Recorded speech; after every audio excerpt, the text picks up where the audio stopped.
Hello everyone, welcome back to the channel. मैं हूं doctor साहिल रॉय और आपका बहुत बहुत स्वागत है आपकी अपनी YouTube channel you commerce scholar में। दोस्तों, आज 1 जनवरी 2022 है।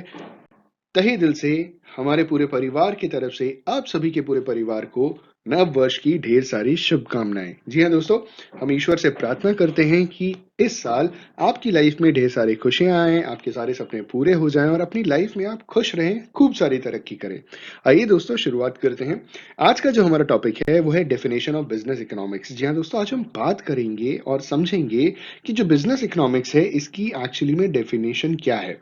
डेफिनेशन के लिए जो सबसे इंपॉर्टेंट चीज ये है कि जो भी डेफिनेशन हम पढ़ेंगे वो ऑथर का नाम आपको ध्यान में रखना है, क्योंकि जब भी आप आंसर लिखेंगे आपको ऑथर के नाम के हिसाब से ही आंसर लिखना है। आइए दोस्तों, शुरुआत करते हैं। दोस्तों, जो पहली डेफिनेशन हमारे सामने है वो है according to McNair and Meriam. ठीक है दोस्तों, इनकी जो डेफिनेशन है वो इस हिसाब से है कि business economic consist of the use of economic modes of thoughts to analyse business situations. कहने का मतलब, बिजनेस सिचुएशंस को एनालाइज करने के लिए बिजनेस इकोनॉमिक्स में बहुत सारे इकोनॉमिक मोड्स हैं। ठीक है, जिनकी मदद से हम बेसिकली बिजनेस के सिचुएशंस को एनालाइज कर सकते हैं। बहुत बिजनेस इकोनॉमिक्स में जो चीजें दी गई हैं उसकी मदद से हम बिजनेस की सिचुएशन या कंडीशन को एनालाइज कर सकते हैं। बिजनेस अच्छा चल रहा है, खराब चल रहा है, क्या है क्या नहीं, वो पूरा का पूरा हम पता लगा सकते हैं। और बिल्कुल सही बात है, जो भी हम माइक्रो इकोनॉमिक्स में पढ़ते हैं कुछ इसी हिसाब से चीजें। दूसरी डेफिनेशन दी गई है सैगलमैन, जिन्होंने डिफाइन किया है मैनेजरल इकोनॉमिक और business economic.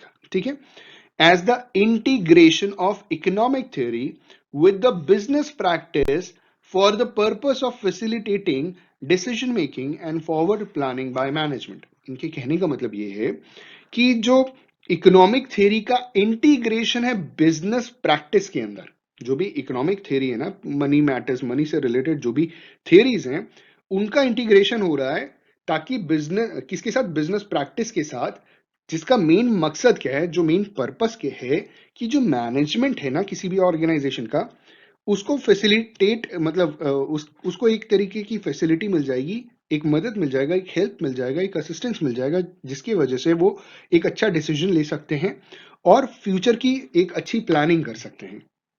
The integration of economic theory with business practice for the purpose of facilitating decision making and forward planning by management। ठीक,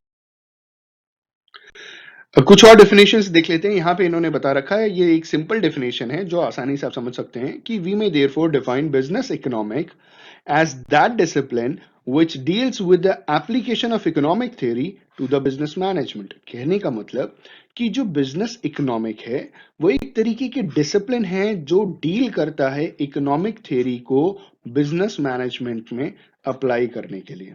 कहने का मतलब क्या है कि बिजनेस इकोनॉमिक एक तरीके का डिसिप्लिन है जिसके अंदर आती हैं इकोनॉमिक थ्योरीज, और ये इकोनॉमिक थ्योरीज को हम बिजनेस मैनेजमेंट के अंदर अप्लाई कर सकते हैं। ठीक है, एप्लीकेशन मतलब अप्लाई करने के हिसाब से उसे हम एग्जीक्यूट कर सकते हैं, यूज कर सकते हैं।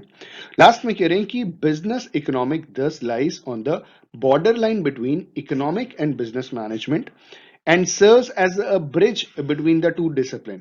है ना, तो इन्होंने क्या बोला कि इकोनॉमिक मैनेजमेंट और बिजनेस मैनेजमेंट के बीच में एक बॉर्डर लाइन है बिजनेस इकोनॉमिक। ठीक है, और ये एक तरीके का ब्रिज है इन दोनों डिसिप्लिन के बीच में। मतलब ब्रिज आप समझते हैं ना, ये एक हो गया आपका इकोनॉमिक मैनेजमेंट, ये हो गया आपका बिजनेस मैनेजमेंट। तो ये एक तरीके का ब्रिज है दोनों के बीच में। क्या है ये, बिजनेस इकोनॉमिक्स।